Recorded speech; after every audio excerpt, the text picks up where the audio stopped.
আবারও কায়রোতে গাজা যুদ্ধবিরতির আলোচনা অচল অবস্থা।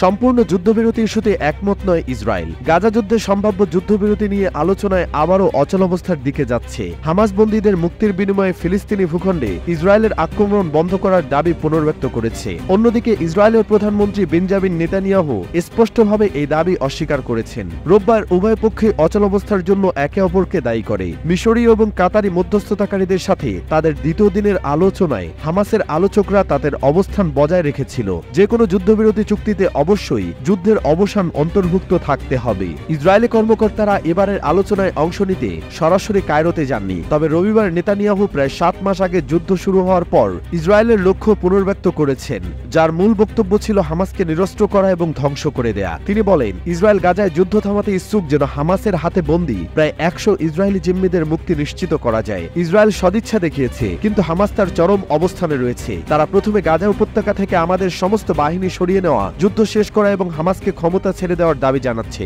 ইসরায়েল এটা মেনে নিতে পারে না। নেতানিয়াহু কিছুক্ষণ পরে প্রকাশিত একটি বিবৃতিতে হামাস প্রধান ইসমাইল হানিয়া নেতানিয়াহুকে আগ্রাসন অব্যাহত রাখা এবং সংঘাতে বিস্তৃতির জন্য যুদ্ধবিরতির ইস্যুতে মধ্যস্থতাকারী এবং বিভিন্ন পক্ষের মাধ্যমে করা প্রচেষ্টাকে নষ্ট করে দেওয়ার জন্য দায়ী করেছেন।